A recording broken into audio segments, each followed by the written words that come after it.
Hello and welcome to the Health Bridge podcast. I'm your host, Holly B. Today, I am thrilled that I have Udo Erasmus here to join us. He is the total legend in the natural healthcare industry and is the co-founder of Udo's Choice line, which can be found in Whole Foods and other health food stores. We had it in the integrative pharmacy that I worked at. Udo designed the machinery for making oils with health in mind and pioneered flax oil, which is a billion-dollar industry. However, Udo walked a difficult path to becoming the man he is today. Being a child of war, Udo's life began with intense struggle. As an adult, he got pesticide poisoning in 1980, leaving his doctors at a loss regarding how to treat him. So he decided at that point to take health into his own hands, and Udo began researching, and his discoveries led him to a true passion for finding the answers to life's big questions, which would hopefully bring him and the whole world peace one day. Today, Udo is an acclaimed speaker and author of many books, including the best-selling Fats That Heal, Fats That Kill, which has sold over 250,000 copies. He teaches at events hosted by Tony Robbins and Deepak Chopra, has keynoted an international brain health conference, and has traveled to over 30 countries to conduct thousands of live presentations, media interviews, and staff trainings, impacting more than 25 million lives with his messages on oils, health, peace, nature, and human nature. Udo has an extensive education in biochemistry, genetics, biology, and nutrition, and he also has a master's degree in counseling psychology. Udo was an absolute pleasure to talk to. He's such a great speaker and storyteller that I just let him go because he was just on a roll, and every word that he said was so valuable that I didn't want to interrupt it at any point.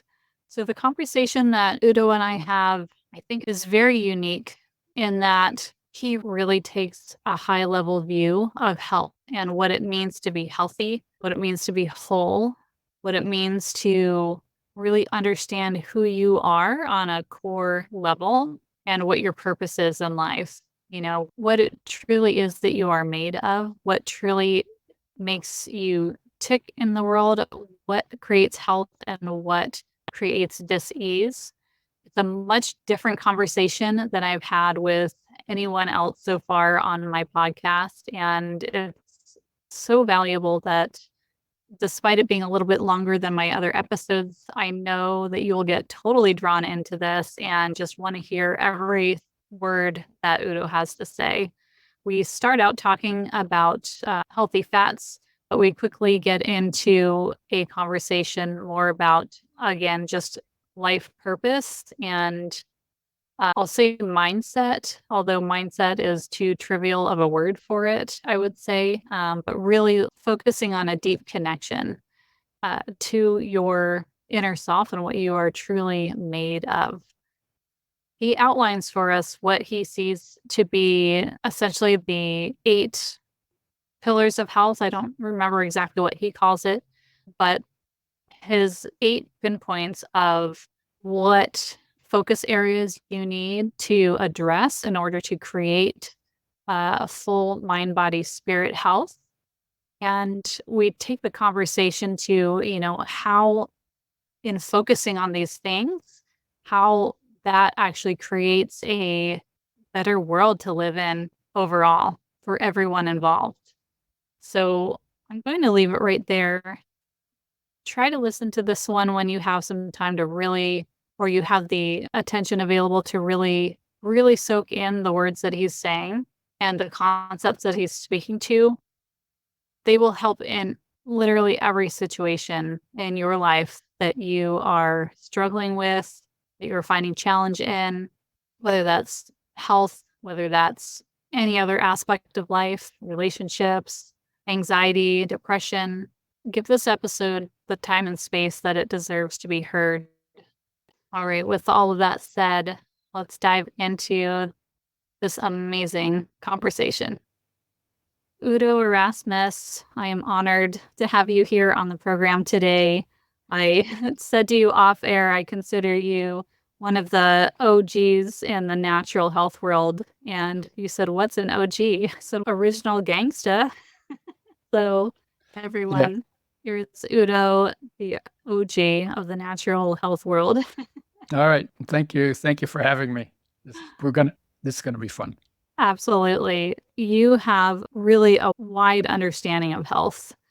It started with, I think it basically started with research on healthy fats and oils, and that's really what you're known for. You have your book, Fats That Heal, Fats That Kill, and that's how you grew in the natural health world. But you have knowledge so much more expanded than just that on really just whole health of mind, body, and spirit. And so we're going to I'd like to touch on a little bit of health talk around fats and inflammation, but we're going to go much deeper than just that. So for our listeners, there's something in this for everyone, and just you're going to love this conversation. I already know. So we haven't even had it, and we know it's a great one. Exactly. Yeah. So my listeners tend to be people who are women who are struggling with chronic health issues, and inflammation is a huge part of chronic disease, pretty much across the board. I don't know of one that doesn't have anything to do with inflammation. So we could start there and just do a brief overview on that within the healthy fats, harmful fats conversation. That would be awesome. Yeah, so I've been interested in health for much longer. I got poisoned by pesticides in 1980. That's when I got into nutrition and health, nutrition and disease, and ended up in fats because it was the most confusing area. It was contradictory, and it was like, wait, it's like omega-6 is essential. You have to have it, and you can't live without it.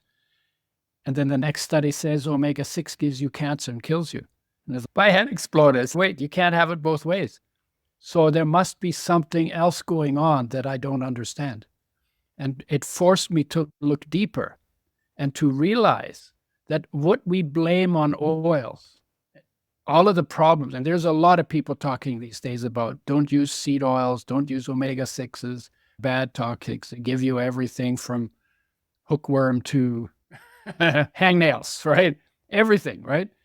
And there's always been I've been doing this now for over 40 years. There has always been people saying that. Not a single one of those has ever talked to me before they wrote the book or while they wrote the book. And I'm the fat guy, the fat man, right? That's my one of my nicknames, the fat man, or his royal oiliness. That's what they called me in the UK, right? And I've pioneered a method for making oils with health in mind. And that means because oils are the most sensitive of our nutrients, we have to give them the most care, but in truth, we give them the least care. We have to protect them from light, from oxygen, from heat, because those three damage oils extensively. So you have to then, if you want to make these oils with health in mind, you have to build a very tight system that prevents light, oxygen, and heat from damaging the oil from the time it's closed in the seed through all of the pressing, the filtering, the settling, the filling processes, till it's in a brown glass bottle, in a box, in the fridge, in the factory. And then it's in the fridge in the stores. You keep it in the fridge in your home. And you never, ever, if you know what's good for you, use oils made with health in mind for frying, because frying is the dumbest thing we have ever invented to do to our food in terms of effects on health. Right? So that's like a little introduction. I think you just broke a few hearts with that statement about frying foods. Yeah, probably triggered heartache for people who think that frying is their salvation. Right. Because it tastes good. No, it doesn't taste good. It tastes awful. Any burnt food tastes awful. Anyway, it's like we got it with mother love, so we confuse mother love, which we should keep because it's really good, right, with bad habits that she was bamboozled into by an industry that just wanted to make money. Yep. So keep the mother love, get rid of the stupid habit. Right? Okay, and then I got into that. Then I started saying, what else affects health? The next thing is digestion. Second worst problem that people have, because there's always something going on in your digestive system, and I could go through it and it would be a toilet conversation, so to speak, right? So there's always something going on. So I started working with that: enzymes, probiotics, fiber, bitters. Those are the main 4 things that are helpful there. Then I said, what else? The foundation is greens. So then I got into greens. And then one day I was sitting and I didn't feel like I wanted to do more minerals and more vitamins because they were already, there were lots of products around. So I like pioneering. I like the front end of stuff. So then I'm sitting and saying, okay, what else affects health? And it occurred to me, oh, actually, everything affects health. Everything affects health. Oh my God. So if you want to be healthy, you have to give everything its due. And so that started for me very early. I came out of the Second World War. I was 2 years old when the war ended. We were refugees. So I'm a war baby refugee. And my mother had 6 kids on a horse-drawn hay wagon on dirt roads with no military presence. The communists were chasing us in tanks and trucks. Allies were shooting at us from planes, using us for target practice. These are the good guys. We like to think of ourselves as the good guys, right? They were dead horses and dead people in the ditches. And my mother got to a point and it was winter, so it was snow on the ground. And my mother got to a point where she said, it's actually safer to clamber through the fields than to stay on the road. So she had 6 kids with her, 6 years and younger. She could only take 2 kids because she's on foot now. So she had to leave 4 kids behind. So I got to be an orphan too. And I ended up in an orphanage. And then eventually her sister found out what happened. And she came back behind wherever we were and dug us out. And the family got reunited. So that was my early childhood. I remember hunger. I remember fear. I remember not feeling safe. And I remember not feeling, what can I depend on? Because everything was changing every day. So I grew up very shy. And we ended up in Germany. I was born in Poland when it was part of Germany. My parents from Latvia and Estonia. We ended up in Germany. And when I was 6 years old, I listened to adults argue intensely about really trivial things. To me, as a 6-year-old, seemed trivial. And it made me really uneasy because I didn't like that tension. It was like more of that stuff. Right? And it occurred to me, man, there must be a way that people can live in harmony. And this little cocky voice, and I'm going to find out how. A 6-year-old who doesn't know how complicated everything is, right? That's been my driver all my life. And so because there has to be a better way to live than we live. Even when we live well, we could still live a lot better. So we have, for instance, we have so much riches. We are the richest people on this planet, right? North America, right? And we bitch about everything. And we're dissatisfied about everything. And we fight about all kinds of crap, right? Why aren't we saying, oh my God, we have it so well. Oh my God, how can I help everybody raise their standard? Oh my God, how can we make it work for everybody on this planet? Because it's in us, it's possible, right? So for me, that's the question. So when I was a born scientist, I was always experimenting with things, broke a lot of stuff, got punished quite a bit for my experiments because usually, it's like it was much easier to break things than to put them back together, right? Science, that's how science is. Right? And then when I came to go to school, I decided to get into science. The science is about how things work, the nature of things, right? But it got boring. It got theoretical, physics and chemistry and mathematics, very heady. And when I looked around, the thing that I liked the most was biology. Living things are fascinating. You got to be not there to not say, oh my God, incredible. Look at the leaf flapping in the breeze. Oh, listen to the bird song. Oh my God, look at how the water ripples when it goes over rocks, right? And I was totally into it. So I wanted to decide, I wanted to know what life is. Biology. Bio means life, ology means study. So I decided I want to know everything about life. I'm going to study biology. Surprise, we don't study life in biology. Did you know that? We don't life. No, we study form and function. And we would start maybe with a frog that was alive. By the time we were done, the frog was dead. We learned something about form and function, like that if you put an electric current on a nerve, then the muscle contracts. And then the muscle, we had a drum that it drew a picture on a drum so we could see like this. So we form and function. The life was gone. We never got a handle on life. And I had this picture in my head. One day we're going to have a beaker full of something liquid and shining. We're going to look at it and say, wow, there's life. So I pictured it that way. Never got the beaker. And I spent 8 years at university, in university studies, moving around. I did psychology. Psychology means study of soul. I figured life must be something pretty important, right? Soul sounds like that might have some importance too. Psychology, study of soul. We didn't study soul in psychology. We studied thoughts, beliefs, emotions, and a little bit of physiology of behavior, brain physiology. No soul. I went into medicine because it's called healthcare. I wanted to know what health is. And in the first year, we're only learning about disease. So I went to the dean and I said, hey, I came here to study health. And I'm only hearing about disease. Do we get health in the later years? First you got to know what's wrong, then you learn what's right. I said, what is health? He said, we don't know. We're working on it. You cannot, if you want to ever see the perfect picture of disappointment, it was on my face at that moment.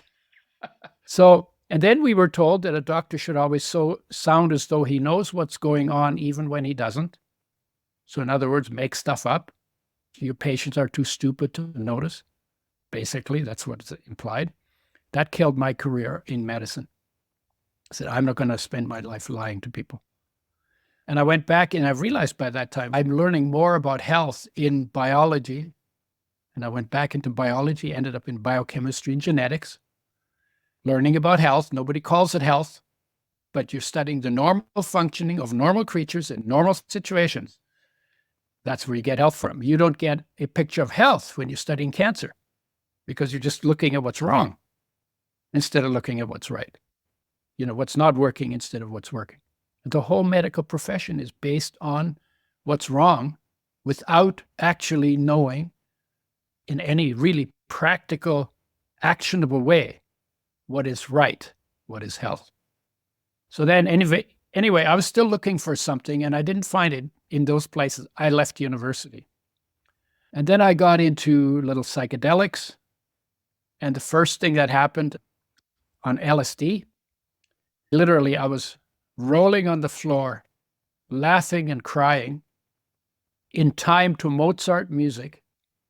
And the reason why I was laughing is it struck me as the funniest thing I'd ever experienced.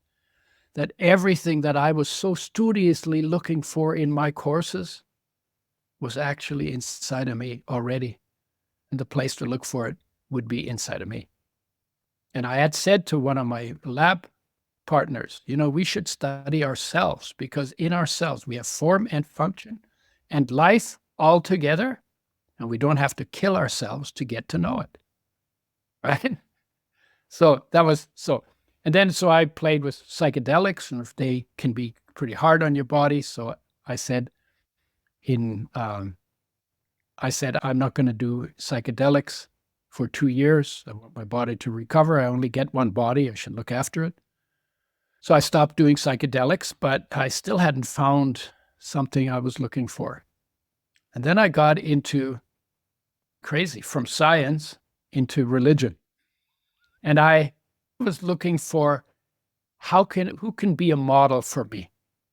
on this planet? Who would I model myself? Who would I like to be like? For some people, it's Arnold Schwarzenegger. For the bodybuilders, it was Arnold. And different people, Mother Teresa, people had different models. My parents were not my model because we went through the war and they were pretty intense, pretty shell-shocked. They had a hard life. They went through the First World War, then the Bolshevik Revolution, then the Depression, and then the Second World War. That was their life in Europe. So they were tough. So they weren't my models. So I'm looking around and say, from what I've seen, anything the only one that kind of really made sense to me, Jesus, right? So I asked a question. I would like to know what he felt that made him be like he was, do what he did, say what he did, and live like he did. I didn't want to be Jesus. I didn't want a religion after me, and I certainly didn't want to be nailed up on a cross. But I wanted to know what was his experience. And I think that's a really good question to ask, right? If you have a model, if you have somebody that you super admire, what are they feeling? And where is that feeling in you? And can you find that? And then can you become like that model rather than just waving at it, adoring it from a distance? So I got the red letter edition. It's a Bible where everything Jesus says is in red ink and everything else in that Bible is in black ink. And of course, I'm 2,000 years late to the party, right? So I'm trying to focus on how can I get closest to what that was like. And so it was like, I'm only going to pay attention to what he said, even though it's gone through translations and who knows how but anyway, I'll do the best I can with what I got. And I would put little things to the test and had some magical experiences. So it was like, it was rewarding. I'm on the right track. This is cool. And this group of people came up the coast from California, hi California, to Vancouver, where I lived. And they called themselves the Jesus People's Army. Now, that should have been a warning to me because army was not a good word in my dictionary because of my war experience. But I missed the cue. And I thought to myself, given to good fantasies, right? So these guys are probably doing what I'm doing, trying to figure it out, putting things to the test, having experiences, learning from experiences. And we're all going to get together and we're all going to tell each other our stories. And we're all going to leave the evening enriched. So they invited us to a coffee house. I went to the coffee house, sat down at a table. This guy immediately swooped in next to me. That should have been my second warning. I missed that cue too.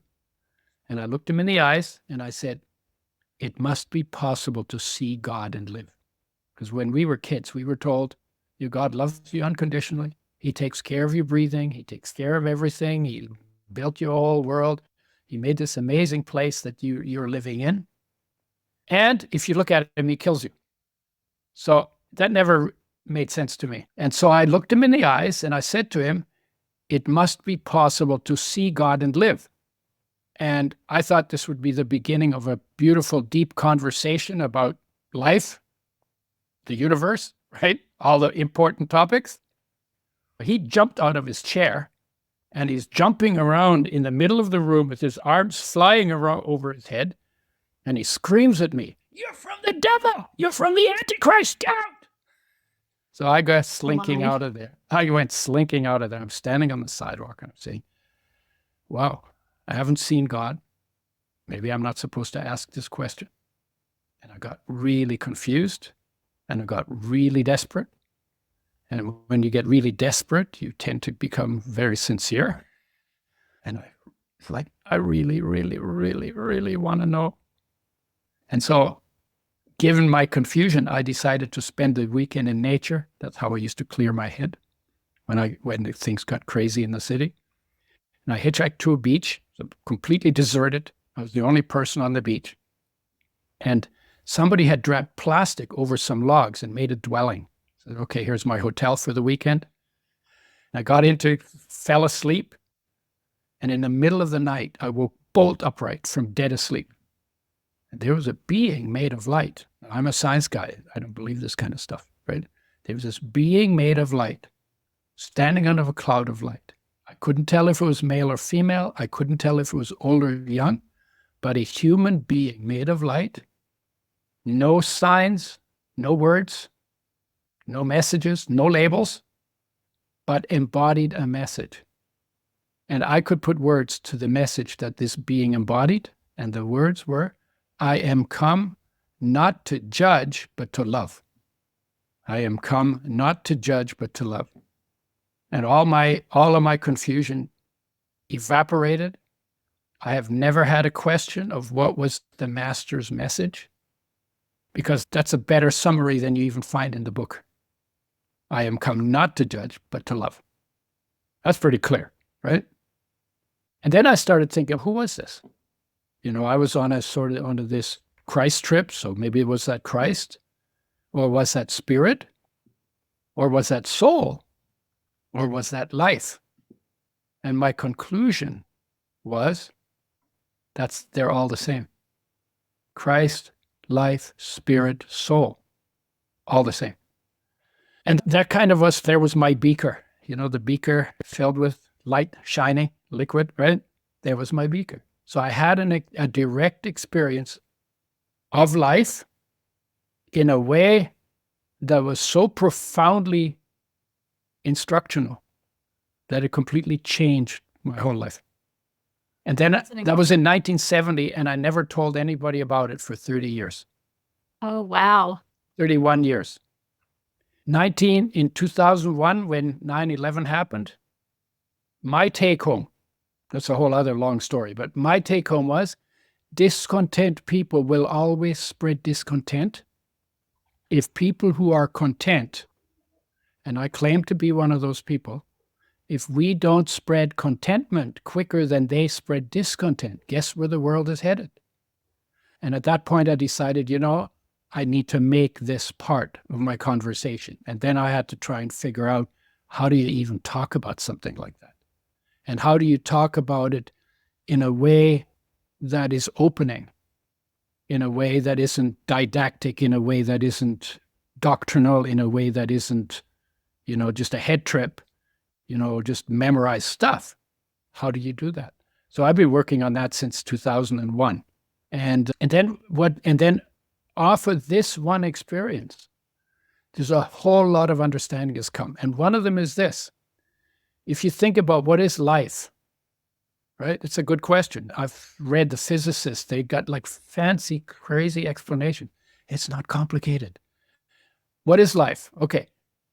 We live on Earth, and there's the sun is our light, is our energy source, right? And the sun is a nuclear furnace. It's 15 million degrees Celsius. That's how hot it is. It'll singe your toenails if you get too close, right? Shining, radiating in all energy in all directions.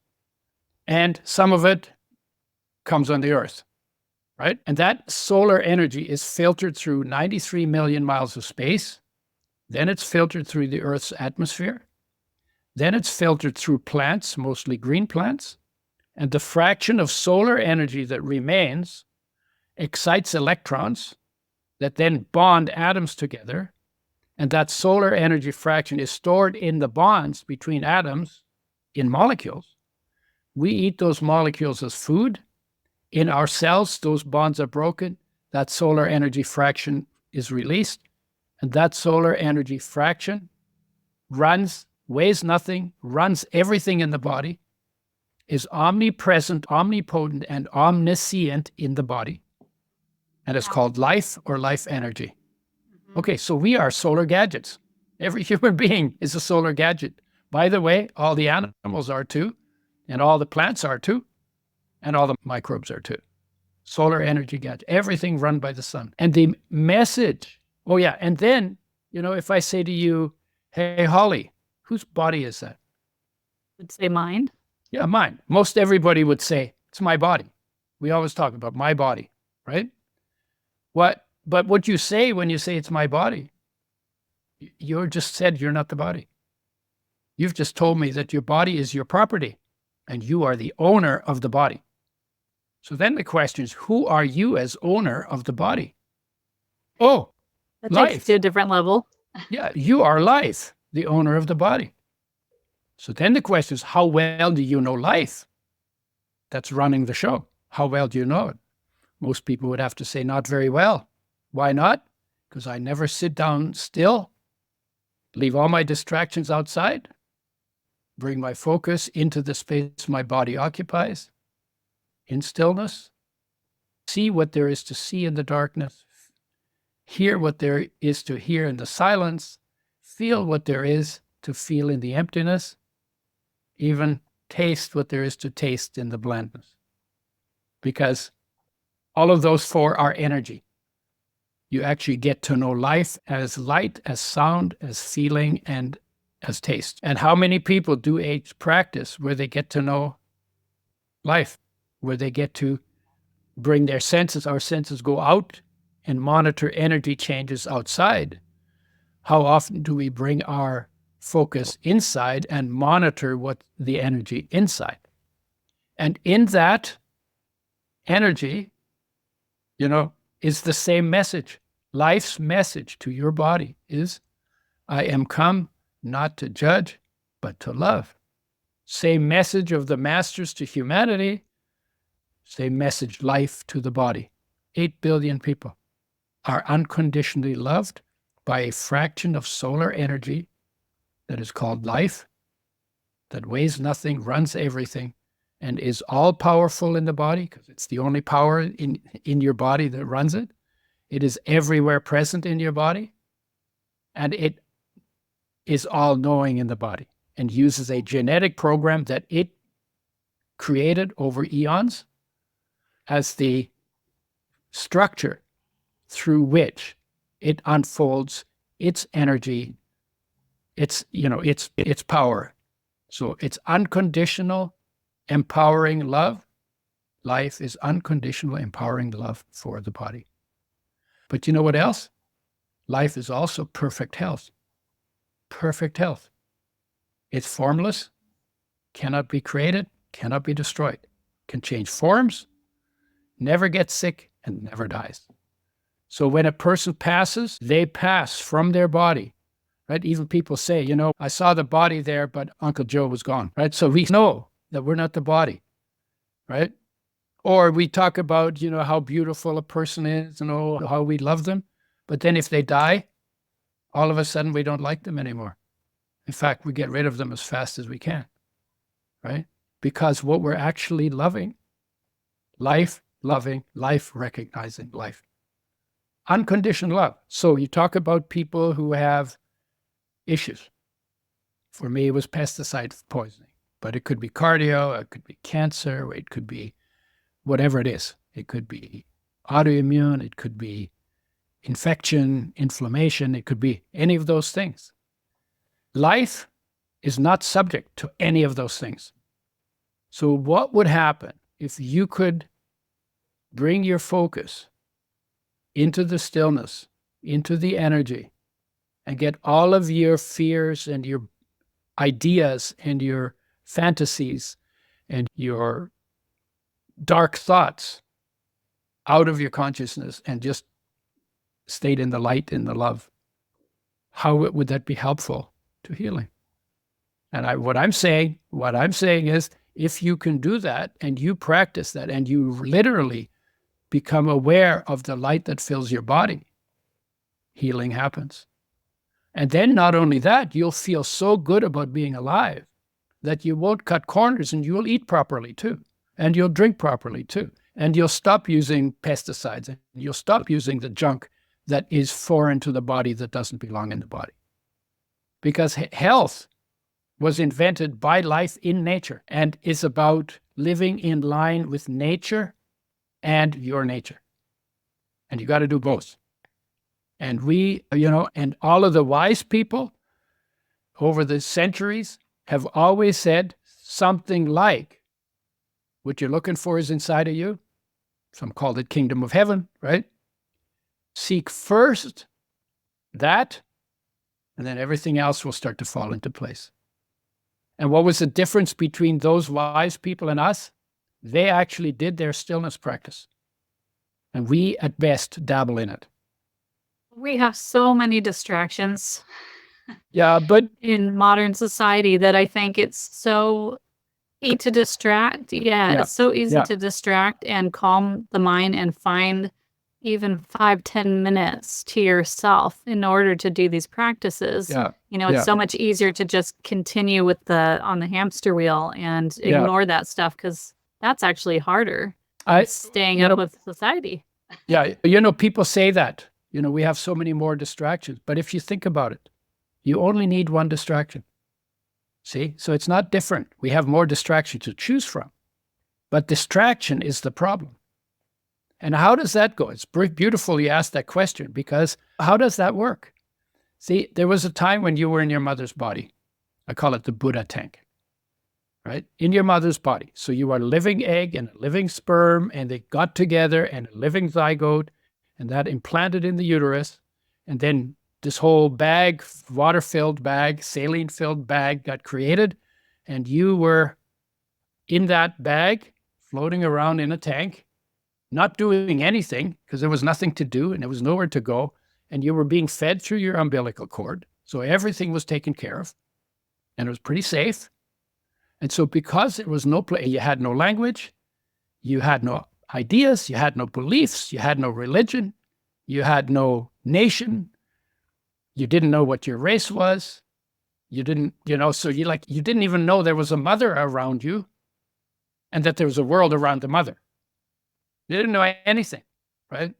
You're just hanging out, floating.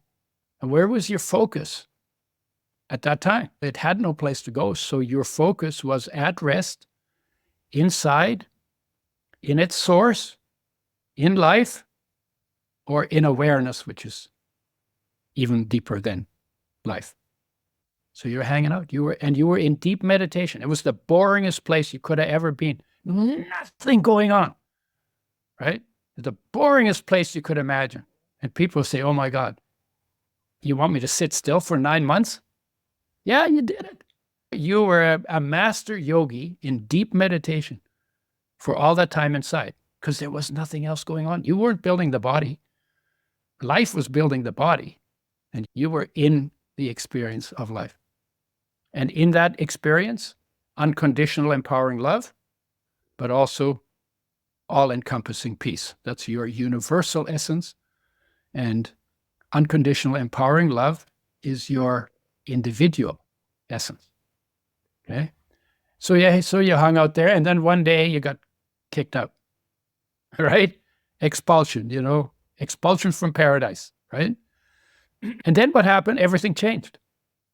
Now you had to cry for your breast milk and cry for your diaper change and cry for your blankie, for warmth.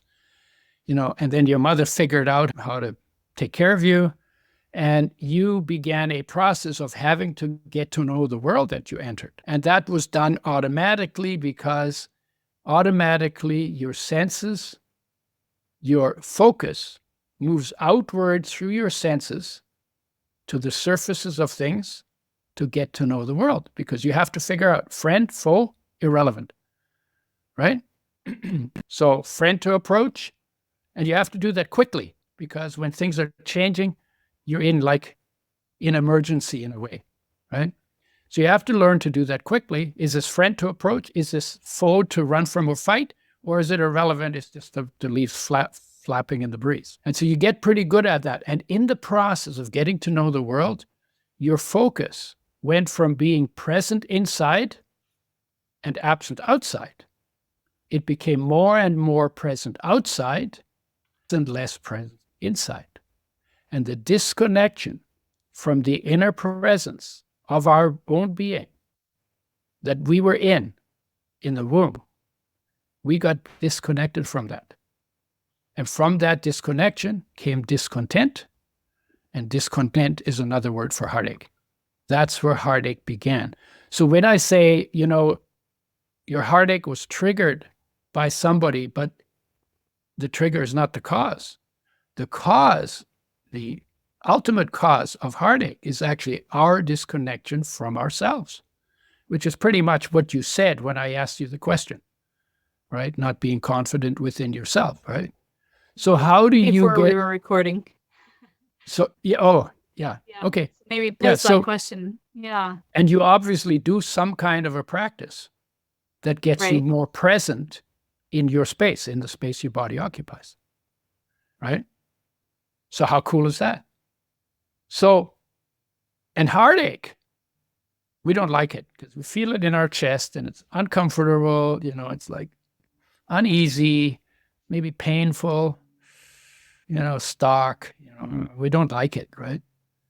But actually, heartache is the greatest gift that life gave you. It's like thirst makes water relevant, and hunger makes food relevant, and tiredness makes sleep relevant, and pressure in your bladder makes peeing relevant, right? Heartache makes wholeness relevant. You start with the heartache. It's a normal, natural, necessary thing that happened, this disconnection, because we have to get to know the world.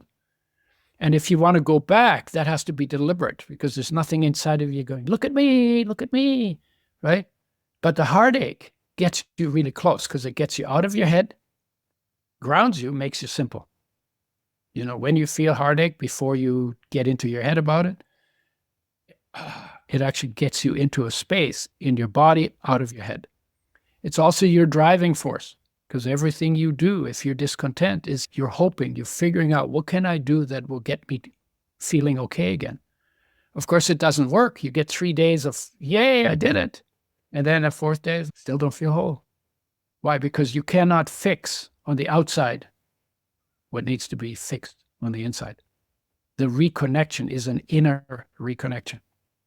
That's what stillness practices are for. That's what mindfulness is supposed to be about. That's what meditation is supposed to be about. That's what self-knowledge is supposed to be about, right? The reconnection to something that has always been within you. What is in the masters is in everyone. So it's not like Christ is not in every human being or Buddha is not in every human being because life is in every human being and life is that thing. We just give it different names because of different cultures, right? So the heartache is the call to bring your focus back home. And it will nag you until you do. For me, I felt my heart started aching at 17 and I couldn't shake it. And I didn't get it figured out till I was 30. So I was in heartache all the time. I couldn't find any distractions. Usually we distract ourselves or we try to deny it or ignore it, or we try to explain it away, or we blame it on somebody. That's what we do with heartache. But actually what we need to do is we need to sit with it. Don't look for it. The next occasion for heartache is just around the corner. Hey, I just wanted to jump in here and interrupt the program for just a hot minute. You know that I'm so passionate about this podcast, but what I'm also really passionate about is helping women with lupus minimize their symptoms, boost their energy so that they can indulge in life again. So if you are a woman who is struggling with lupus, who is sick and tired of being sick and tired, who's struggling to manage your flares, if you're finding that your lupus symptoms are just really getting in the way of you being able to live your life the way you want to, I feel you. I've been there myself and I felt the same way. And what I've found is that there are a certain set of health fundamentals that once applied will support you in your foundational health. They will support you in building and maintaining that energy, minimizing flares, and allowing you to, again, indulge in life and follow your passions. So if that is something that you are interested in creating for yourself, let's jump on a call together. I will walk you through the process that I use with my clients to get them from sick and tired to strong foundation of health by implementing my Health Bridge protocol. If this is something you're interested in chatting more about, I would love to talk to you. Apply for a free clarity call with me, and I look forward to getting to know you soon. And now back to the episode. Right? Something's going to disappoint you, right? So then when you feel it, sit with it, be with it, feel it. Don't judge it. Just feel it and acknowledge it and embrace it and appreciate the power it has to bring you out of your head, to bring you really close to yourself. And less than a hair's breadth behind the heartache is your connection. So from there, it's almost like you can do it in one breath, right? Because that's where you want to bring your focus. It'd be hard if you're just like tripping in your head and you're this and that and everywhere else, right? Okay, I want to bring my focus home to the core of my being. Well, where do you even start? Heartache gets you so close. So it's a huge gift. And then it's also the starting point. If you want to find the peace and the love that is your essence, that the essence of every human being, even the murderers in jail and even the, what do we call them? Oligarchs and dictators, and psychopaths and sociopaths and criminals and people who are mentally ill and people who are physically ill, their essence in there, 100% unconditional empowering love. And that unconditional empowering love is within all-encompassing peace that you are a point for in the core of your being, and that peace goes out to infinity from that place. It's not limited by your body. Peace has always been everywhere, but only peace knows how to recognize it. And your access for peace is the core of your being, right? Now, peace is another one of those. Never dies, never gets sick, formless, huge potential, no content, no blocks, nothing that can interfere. So if you can bring yourself into the peace and the love that are within you, unaffected by anything else going on in your world of change, either your body or your mind or your emotions or your social circles or the natural environment, they all change. But these are not affected by any of that. Even if you're in the womb and your mother is on drugs or there's a lot of stress and stuff, that affects your body, but it does not affect the peace in you and it does not affect the love in you. They are just, and what an incredible design it is to have that in the core of your own being, no matter what, that if you know how to go there, you can go there no matter what. And then all of a sudden, yeah, it's right. Yeah. Kingdom of Heaven's inside. I'm feeling it. Oh, you know what? The world's pretty good. And in fact, I can take that love and that peace and I can manifest it in the world, because now I see the world as worth manifesting into, instead of running from it if I'm fearful or trying to fight with something if I'm angry, right? So there's the peace is the core. It's also called the field. It's also called witness. It's also called lots of different things: calmness, peace, contentment. Then there's unconditional empowering love, which is life. And that life is solar energy. And that energy shines. And when it shines out of you into the world as unconditional love, positive mind, into the world as inspired purpose. Because when I feel whole, all of a sudden, there's nothing for me to do anymore except help. And when you help, make life better for people, it feels good in the heart. Just like when you hurt people, it feels bad in the heart, right? That's how it works. So there was a time when I was always looking for, what can I do that'll get me feeling cared for? And I wouldn't do things that needed to be done because I couldn't see how they would take care of me. Now, where can I help? What needs to be done? Where can I make the biggest splash for good in the time that I have? So it's completely changed my orientation for how I live into the world. All from something that was always within me that I just didn't know about yet, right? When I was and in fact, one time when I was, I think, 26, I was complaining about the war. War ended when I was 2. I complained about it till I was about 26. And I was a really good complainer.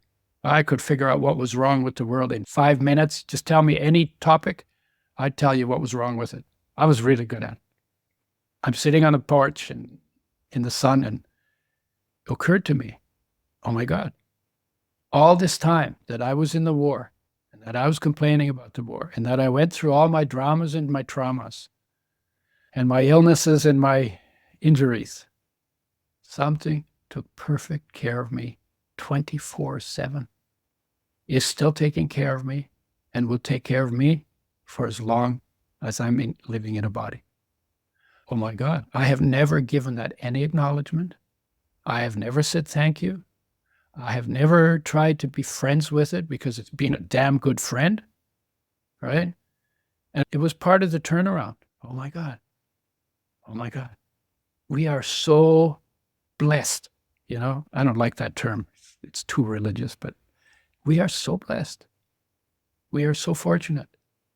The magnificence of our nature, the awesomeness of our nature, you can't even describe, but you can feel it. All it requires is doing nothing, sitting still, And I go like this. Okay, how still can I sit? Like playing a game, right? No, no sound. How still can I? No movement. How still can I sit? Then how deep can I go into that stillness? How long can I hang out there? And how calm and quiet and slow when I'm in that space. What is in that space? What is there to see, to hear, to feel, to taste? I have a pretty good experience just by doing that. And, there are methods. People, after I had this vision thing happen, it became a memory. I was like, and so it becomes dimmer and dimmer. I said, damn it. I want to stay in that experience on a moment-to-moment basis because I love that experience. And that question got me to someone who said to me, the peace you search for in the world is within you, and I can show you how to connect to it. And I was in 1972. I learned to do a stillness practice called self-knowledge. And there are lots of different people teaching different methods. And my suggestion is always see if you can do it by yourself. As much as you can, do it by yourself because it's already in you. You know it's in you. You know that there's a hunger for it. Use those to see if you can get there. Because if you can't, then you'll appreciate the help when the help comes. If you haven't done that homework, then somebody might come who could show you and you wouldn't even know to ask. So, yeah, and so health then, this is the three things that I talked about. They're the most neglected. So it's peace or awareness, pure awareness, internal awareness, life energy, unconditional empowering love, and the shine of that, inspired purpose. Those three get neglected most of the time. People look for purpose. The purpose is already in you, but you have to come home to find it because it doesn't chase you around your distractions. It's just there. So if you want to come to it, you can come to it, but it will not come to you. Right? So that's the three. And then physical body. That's about food and fitness, basically. Food, water, air, fitness. And rest and recovery and digestion and detox. Then there's protective mind. That's your skills to keep you safe. That's your protection from your physical protection, mostly from the world, because the world is beautiful, but it can also be dangerous. So food, air, food, water, air, shelter, clothing, safety, maybe belonging to some extent. And then there's social group, people you hang out with. You know that they can make you sick. In fact, when we were kids and we played soccer and somebody missed the ball and kicked us in the shins, we got really mad and we'd scream at him, "You make me sick." Because even then we knew that other people can make you sick. So choose people who empower and encourage you and direct you as much as you're willing to go to find your magnificence. Don't hang out with people who put you down all the time and who nothing is ever good enough for. We all have people like that. Sometimes they're family and sometimes they're not family. Hang out with the people who support you to move into a life of thriving instead of surviving. So that's social group. And then there's the natural environment. That's 99% resources and 1% danger. So you want to be in line with that. That's also where all your foods come from, and you want to eat them as close to the way nature makes them as possible. And then the last one, number 8, is the big picture. That's, I call it infinite awareness. And that's like knowing and feeling okay to know that you live in a terminal condition called the human body in an infinite universe filled with love and filled with peace. Really quick, Holly B here. I just wanted to interrupt the podcast to ask you for a quick favor. Can you take just a moment to like and subscribe to this podcast on whatever platform you are listening in on? It makes a world of a difference. And the reach of this podcast, it takes like literally under 10 seconds. So go do that right now. Thank you so much. I really appreciate it. And now back to the episode. So those are the 8. And then emotions are a composite of each one of those. Each one of those plays a role in your health. And each one has a different nature and a different function. And each one needs a different kind of attention on a regular basis. And each one goes off in a different way. And each one responds to a different kind of intervention. So you can't just pray for health. That's only 1 of 8. You can't just take supplements for health. That's just 1 of 8. You can't just dance for health. That's just 1 of 2, which is 1 of 2 of 1 of 8, right? 1/16. So you literally have to give everything its due. And it's not hard to do. You just create a routine around it. In the morning when I get up, first thing I do my stillness practice. Why? Because I want to start my day that way. And then I realized, when I started, I would do the stillness practice and then I'd get right into the world and I'd completely disconnect from it again. And then one day it was like, damn it. I want to hang on to it. I love that feeling. I want to hang on to it. And I want to drag it out into the world with me.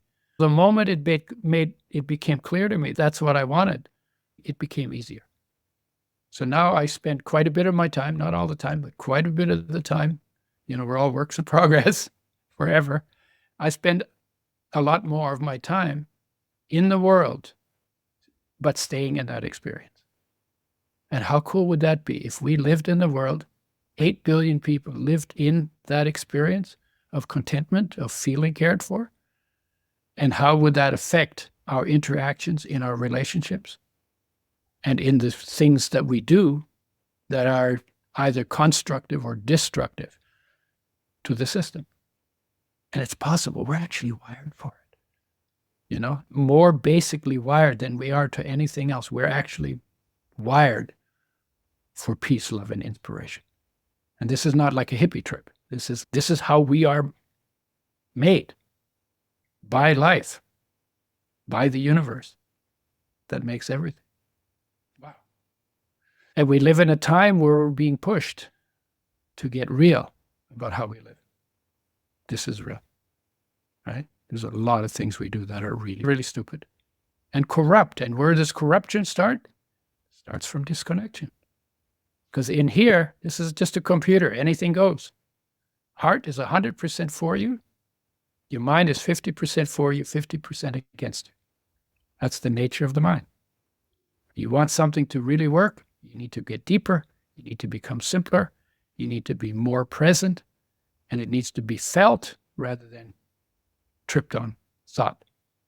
So that's the big picture of total health, total sacred, what's it called? Total global sacred sexy health.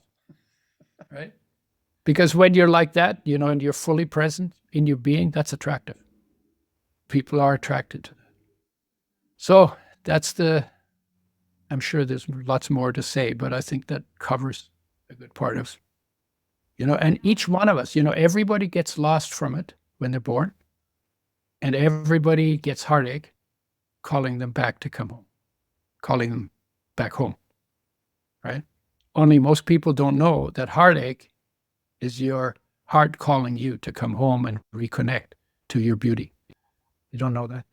because nobody in the culture says it, because when you come home to yourself, you become a little less easy to control and push around, and a little less fearful and more independent, dependent on what's within you rather than dependent on what everybody says and reacting to. Well, I think we could take that part of the conversation into a whole nother podcast. Yeah. Which one? This becoming independent. Oh, yeah. Let's do it. Yeah, we'll schedule that one.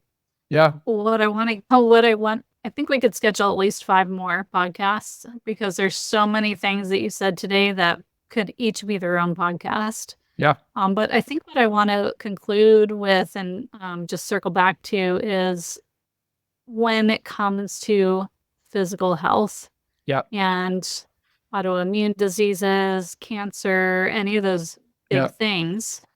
It really feels like these things are happening to you. And what I want to invite our listeners to really get from what you laid out for us is that there are so many different facets of your life that need love and attention and awareness brought to them, so that we aren't so dependent on the medical diagnosis, on the pills that go with that diagnosis, on all the treatments, and is there a cure available yet? And I'm not completely disregarding that aspect of care, but as you said earlier, that's not really healthcare, it's sick care. So what can we do in the meantime, while maybe we have to start there? What can we do in the meantime, to support all these different levels of health and start to tune into the awareness when we've probably been tuned out for the majority of our life? Yep. The first thing is you have to ask where health comes from. Who invented health? It wasn't the lawyers. It wasn't the politicians. It wasn't the doctors. It wasn't the educators. It was nature. So health was designed by life in nature. And the standard for every creature that lives on this planet that eats food was fresh, whole, raw, organic, local, usually seasonal, although you could store some things. And for humans, probably mostly plant-based, because when we only had rocks to hunt with, the animals could fight back or run away. And so the hunters came home without meat on a regular basis. So then if they didn't have meat, they ate plants, because plants don't run away and don't fight back and are easy to hunt down and kill. So that's, I think, a standard that, and then you can look at what you got in your cupboards and your fridge and say, how close is that to fresh, whole, raw, organic, local, in season, sun-ripe, right? How close is it to that? Because every step we take away from that will eventually cost us something, right? You start with fresh, whole, raw, organic, and then you fry it, and you burn the hell out of it, and you burn the hell out of the oil, and then you eat it, and you're putting a whole tons of molecules in your body that did not exist in nature, and that go in your body, occupy space somewhere, and interfere with what's supposed to be going on there. That's not rocket science, right? There are things that are poisonous. We all know that. They don't belong in the body, right? Right? So that's one of the places where you can start. And then we have habits, food habits. A lot of them come from advertising. Somebody makes money on giving you foods that make you sick, and then somebody else makes money on your sickness. And you have to understand, you live in a place where money has become the god, and people will do things for money that will not help you live a good life. And you have to be a little bit more suspicious than you have been. For instance, I'll give you just one example. We talk about oils. That's what I'm most known for. And when I had got this thing there, oh my God, omega-6 is essential, and then it kills me with cancer. And I started looking at the processing and started realizing that when oils are made by industry, they are treated very harshly. And in the process, 0.5 to 1% of the molecules are damaged, turned from something natural your body knows how to deal with, to something unnatural that shouldn't be in your body. It's only 0.5 to 1%. And so when I asked the Oil Chemist Society, why do they do that when they know they do damage? They said one of the reasons we do it is we can get rid of half of the pesticides in the oil. Oh, I didn't even know there were pesticides in oil at that time, right? And then I said, why don't you start with organically grown seeds? Seemed like a rational suggestion. Silence at the other end of the phone. Then when he got back to me, he was mad. He says, what the hell is your problem? The oil is only 1% damaged and it's 99% good. And if you got 99% on an exam, you'd be damn happy, wouldn't you? So I backed off. I said, okay, maybe I'm overreacting. So I did the math. So I asked the question. This is like the scientist at work, right? I asked the question, if I have a tablespoon of an oil that is made the way industry makes oils, that is 1% damaged, how many damaged molecules will be in that 1 tablespoon of oil that is 1% damaged? So give me a guess. If you've not heard this before, give me a guess. How many did? I have heard you speak to this. Mm-hmm. So I don't remember the exact number, but it's like a crazy amount that I can't even fathom. So when people haven't heard that story and they guess, some people say 10, 100, 1,000, 1,000,000. Then they say 10 million. I know I'm shooting really hard. 1 billion? And the truth is, billion is 1,000, million, billion. So it's 9 zeros on that, right? Actually, the number of damaged molecules in a tablespoon of oil that is 1% damaged is a 6 followed by 19 zeros. 60 quintillion damaged molecules. It is more than 1 million damaged molecules for every one of your body's 60 trillion cells in just 1 tablespoon. And you use 2 to 4 a day, and there's pesticides in there, and the plastics that the oils are in leach into the oil. And you fry them, so you got to multiply that number by another 3 to 6 times probably. And then you do it for 30 years, so you need to multiply the number by almost 11,000, because that's the number of days in 30 years. And so what you end up with is an astronomical number of damaged molecules that didn't exist in nature, many of which are very toxic. And you're deliberately putting those into your body every day, in your foods, in your fried foods, in your processed foods made with damaged oils. And surprise, more health problems come from damaged oils than any other part of nutrition. And more health benefits come from making the oil change your body needs to oils made with health in mind, or seeds and nuts that contain them in their natural form, not roasted, not salted. More health benefits come from making that change than any other part of nutrition. And talking about autoimmune, because that's a good topic, omega-3s inhibit or dampen the over-response of the immune system in autoimmune conditions. Omega-3s. There are other things to do, but again, I would go to the place where your unshakable health lives, in the contentment and in the love. Practice those, live them into the world, and those will go a long ways to inspiring you to make the changes you need to make in order to also deal with the physical aspects of autoimmune conditions. And go ahead. Yeah. And of course, again, about who you hang out with and what your environment is like. So, and those changes are not so hard to make when you're excited about being alive, because it feels so good. And you want to be able to share that excitement with those around you. So if you are around people that dampen that excitement, want to take away that excitement and that experience for you, why are we so conditioned to just giving in and saying, okay, like, I guess this is how life is? Like, it's time for people to honor themselves. Yeah. Why is that? Why is it? Because we're not doing the homework. What is the homework? The homework is, it's an unconditional empowering love. It's unconditional, so you're loved unconditionally, and it's your power. Empowered, right? You're empowered by it. If you're not in touch with your power, then where's your power supposed to come from? Then it's somebody else powers you out, right? That's why it's so important. That's why the people who were wise said, no, you need to put that first. You want to live a good life, you need to be present in your space. And you need to not only understand how much love there is in it, how much peace there is in it, but also how powerful you are. And not in a bad way. It's not power over, but power to. Not power to beat people up. People you do that too. But power to live the life that you want to do, to live the life of your dreams. Live the life of your possibility.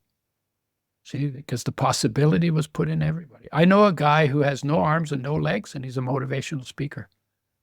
He's done something. He's done something that has made him realize, and most of us haven't lost arms and legs, right? But then you see that and you say, wow, if it's possible for a guy without arms and legs to be inspired by life with all of the limitations that you can imagine he would have in that situation, right? Then what about you? What are you waiting for, right? What is your excuse? Because most of our excuses look pretty flimsy in comparison, right? Right. And that same peace and love are in this person, that are in you, that are in me, that are in every human being on the planet. Wow, wouldn't it be cool to live there? And we settle for so little. And we put up with so much garbage. And we focus on surviving. And of course, you get encouraged to live in crisis and survival mode.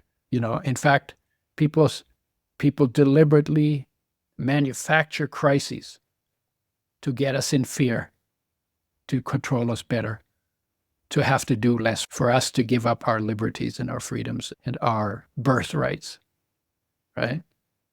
But that love is not affected by all those impositions. That's why it's good to go. I could say, my life is incredible and a lot of the world sucks, right? I could say that. Truth is the world doesn't suck either, because that life runs everything, right? But if I'm in the one place where I know what's going on, where I can know what's going on, where I can be myself, where I am powerful, where I am unconditionally loved, where peace is not, it's not an absolute war, it's a presence, where peace is a presence that is always there no matter what's going on around me or even in my body. If I have access to that, so much is possible. And then it's easy. The life is easy. Even in hard times, life is easy. Thank you so much for sharing all of that. This has been an incredible conversation. I think that you have a free gift for our listeners. Yes, but I have no idea what it is. Because somebody arranges yes, these events for me. Yeah, good, thank you. But let me make sure I get the title right. It's one of your ebooks, Total Sexy Health, free digital download of your book. Yes. Okay, so let me talk about that just for a second. I started writing this book on human nature, and I called it the book on total health, because total health is based on nature and human nature. So I wanted to talk about all that. And I had a guy do some editing for me. And he said to me, total global health, that's so boring. Why don't you spice it up a little bit and call it sexy health? Because sexy is a power word, right? Sexy gets your attention. And sexy is not just about sex. It's about being full on, being fully present, being aware. And we talk about sexy art and sexy architecture. So sexy has an application of something that is, oh, wow, right? And I said to him, I can't write a book on total sexy health. I don't know anything about sexy. Then I went home and I started thinking about it. And I said, no, actually, I know a lot about sexy. We all know a lot about sexy. I had just never thought about it. And so I changed it to the book on total sexy health. It's a book on human nature. And I put sexy is in there a lot. Some people don't like it. But the idea is that when you're in line with all 8 parts of your being, then you're going to be your sexiest in terms of vitality, in terms of presence, in terms of capability. And any one of those parts you get out of line with, the part that confers to your sexy goes away. And when you come back in line with it, then you get that sexy back. So that's the model. So it's a cool model in a way. But I think the topic was trivialized because the focus was more on sexy than on maybe magnificence or sacredness, actually. And so the book I wrote it, it was inspiring. It's inspiring, actually, to read. And there's stuff about stress in there, and there's stuff about death in there, and there's stuff about masters and teachers, and it talks about each one of those 8 parts. And so it's a nice gift. Forgive me the overuse of sexy. It was a good experiment for me. I think I will rewrite that book in a longer form and with less emphasis on the sexy, because it's a super important topic. I don't think there's anything wrong with bringing sexy back, along with Justin Timberlake. I don't know if you remember that song, but, I think it can be used. I'll send you a link so you can listen to it. Okay. I'm sure my listeners will probably know. And just the point being, whether you overused the term sexy or not, I think it brings a point of, it's true, when we are out of alignment, we do feel less attractive, whether we feel that's physical or emotional, just all of something's out of line, you don't feel right. Yeah, all exactly. Of it. And it's like energy. Life is energy. And when someone has energy, that's attractive. Yes, right? Exactly. So when you're fully present in your energy, that's attractive. So it's sexy in that way. But also in business, when you want to do business, usually the one with the more positive energy wins. Right? And we started talking earlier about, wanting to spread I can't remember what word you used, but essentially spread the good feelings out, that ripple out effect to combat the negative that's out there. And I think that goes right along with it. Yeah, you can't radiate it if you ain't feeling it. Yeah. Right? Exactly. Because what you're going to radiate is you're going to radiate whatever your state is, emotional state or state of being, right? If you're depressed, you'll radiate depression.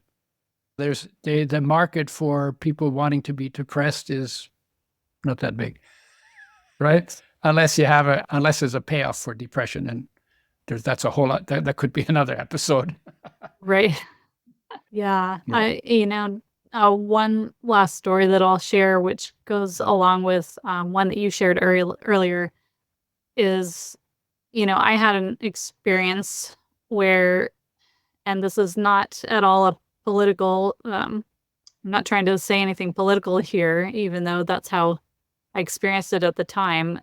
It was during the women's marches, and I was marching along with thousands and thousands of people here in San Diego.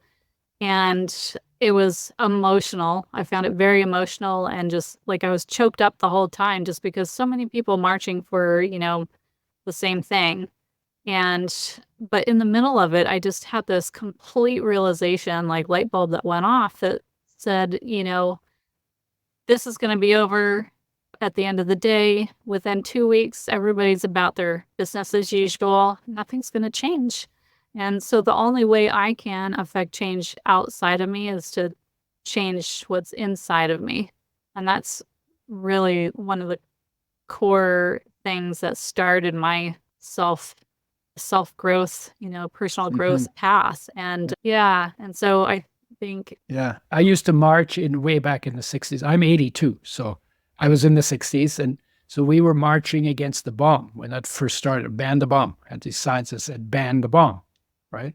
Because I came from a farm. I didn't even know there were atom bombs. And somebody told me, they make these bombs and they're nuclear and they blow up and they do a lot of damage. The only reason why they make them is to kill people. And I'm saying, wait a minute, life is hard and you work hard to put food on the table and to keep the house clean and to have your neighborhood work. And then you spend all this time making something whose only job is to wreck all that. So no, that can't be right. So off we go, march People laughed, and it was very early in those days. But then I realized that the peace movement was actually an anti-war movement. We weren't bringing peace. We were fighting with war. So we were having a war with war. And I said, you know Right. what? This is not a peace movement. This is an anti-war movement. I'm interested in peace because I came out of a war. I'm not going to be marching in marches that are more negativity, because you're making peace. You're making war the topic, not peace. Called the peace movement, but everything they talked about was war. So you're actually giving a podium to war. Why would you want to do that? And that the same thing is true for all kinds of things that we complain about. Why aren't we finding what's good and putting that on the podium? And that's the homework I think we all need to do, to be more lit up, to be more filled with what is possible for a human being, and then to let that shine and put that into the efforts we make, including our own healing. Finding what's good and putting it on the podium. That is our listeners' assignment. There you go. Whatever that is for you, Yeah. put it on the Yeah. podium. Yeah. Even if your podium is the toilet. Exactly. Wherever your podium is, put it on the podium. Love it. Thank you so much. This has been such a great conversation. I really look forward to future conversations with you. And everyone, please download this book and let us know what your takeaways are, what your thoughts are, and how you're going to implement it into your lives. Yeah, get it, because there's a section on the nature of stress, which you'll find very helpful if you start thinking about what I put in there. Anyway, yeah, Holly, thanks for having me on. Thank you so much. Thanks for putting me on your podium. Anytime, Udo, anytime. So after letting that all soak in, I am curious how that resonated with you. Have you been able to have a glimpse of that true love inside of you that you are made of, that is your core? Do you resonate with the concept that you are the owner of your body? You are the director of your body, but you are not your body. You are something higher level than that. And do you resonate with the idea that what is in God, what is in source or the universe, that is also inside of you, that you are also that same universe? I would really love to know how that sits with you. And I want to just again circle back to what we were talking about towards the end there, which is getting back to that stillness. It's so uncomfortable. We're so not used to being still and quiet and tuning into that inner intuition, tuning into that inner discontentment that's keeping us from true health. It's so much easier to avoid those things.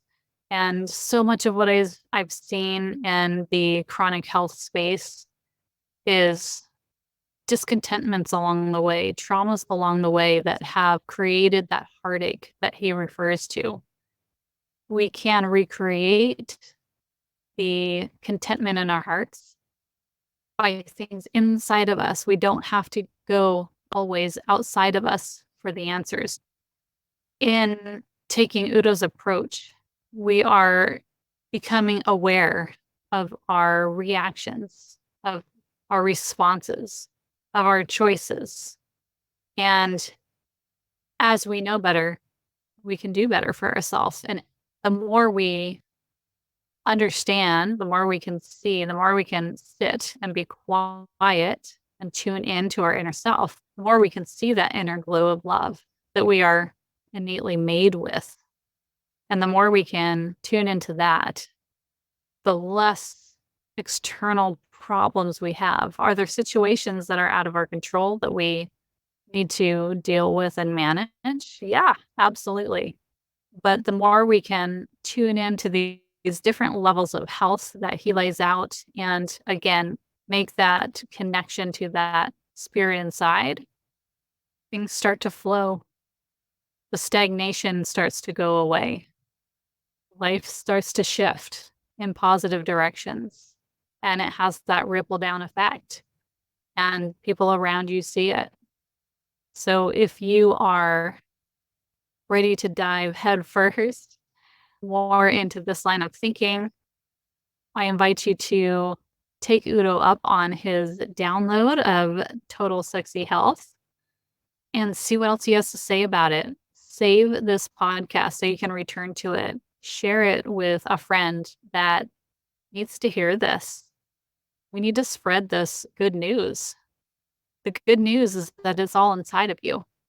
We can take external help, but the core is inside of you. And that is so incredibly empowering. So that's the message that I want you to go away with from this podcast. Owning your greatness is the most empowering, health fulfilling thing that you can possibly do for yourself. Reach out to Udo with questions if you want to talk about this further. I'm sure he's open to that. Follow him on all of his social medias, which are listed in the show notes. And if you're ready to take your health to the next level, if you're ready to have someone help you walk that path to finding that inner light that maybe has been snuffed out a little bit or dimmed, happy to chat with you some more about my program and see if it might be the right fit for you. I look forward to seeing you on our next podcast. Thank you so much for listening.